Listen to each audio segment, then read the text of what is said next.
Hi, Queen Sisters. Hey, the channel is growing. And thank you so much for anyone who's been asking me, how's your little podcast going?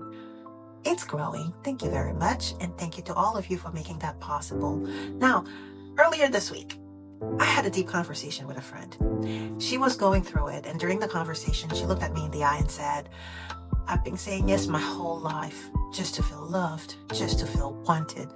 And the way she said it, though, I felt it. It was soft, but heavy. It's like she was finally catching up with her emotions and feelings. Like she was finally admitting to something that she had been carrying for years. And she started tearing up and we started crying together. And, during the conversation, she went on to say, I thought if I kept showing up for everybody else, that maybe, just maybe, someone would finally show up for me. But instead, I lost myself in the process. And years went by and here I am. It hit me. I've known her for a while, and I told her straight up, maybe, just maybe it's time you start saying no. No to the guilt, no to the fear, no to the people who only love you when you're convenient. And when you think about it, that conversation had me checking myself too.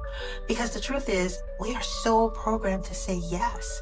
We say yes to everyone, yes to anything, yes to the chaos, yes to people pleasing, yes to staying in places that no longer serve us, places that no longer feel like home. And what we don't realize is every yes we give comes with a hidden no.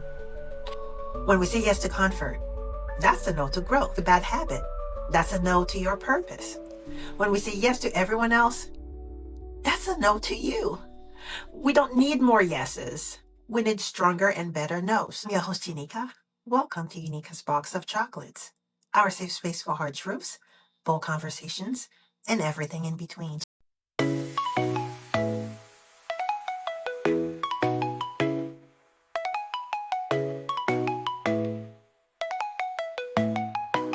So now, let's start with the body.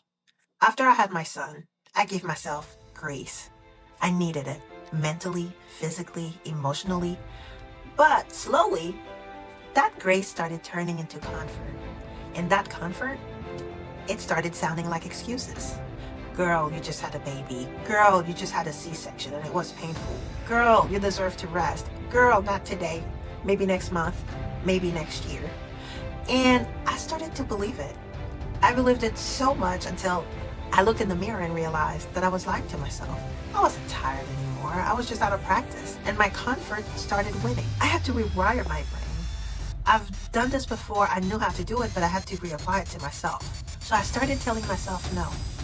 No to sleeping in. No to skipping meals. No to putting myself last. Because the only way I was going to rise again was to start showing up again. So now, these changes I'm talking about just recently started happening, but I needed that mental shift. I knew the signs, and for me, I started ignoring them for me, thinking that I had time and postponing my goals and the way I like to see and feel about myself. Now, the mental part.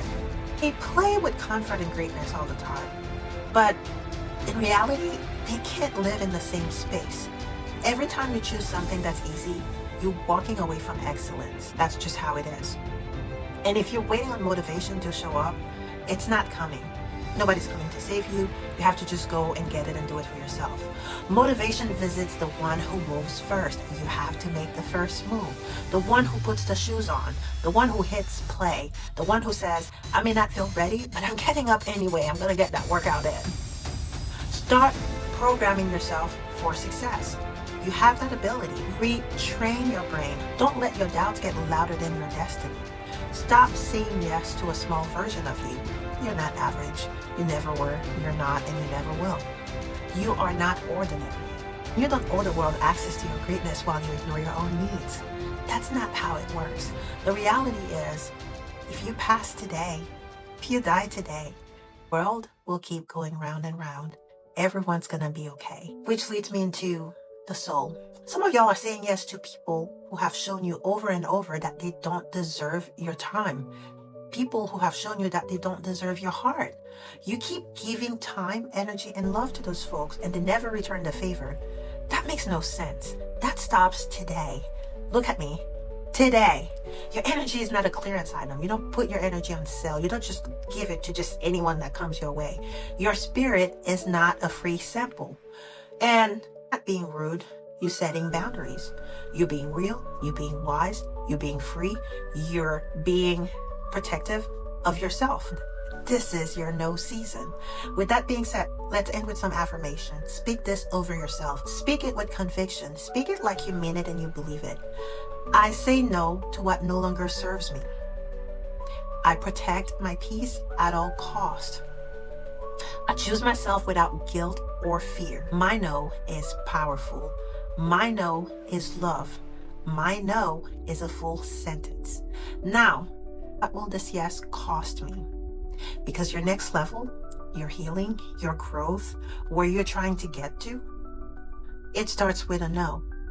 This is your no season, sis. Say it like you meant it.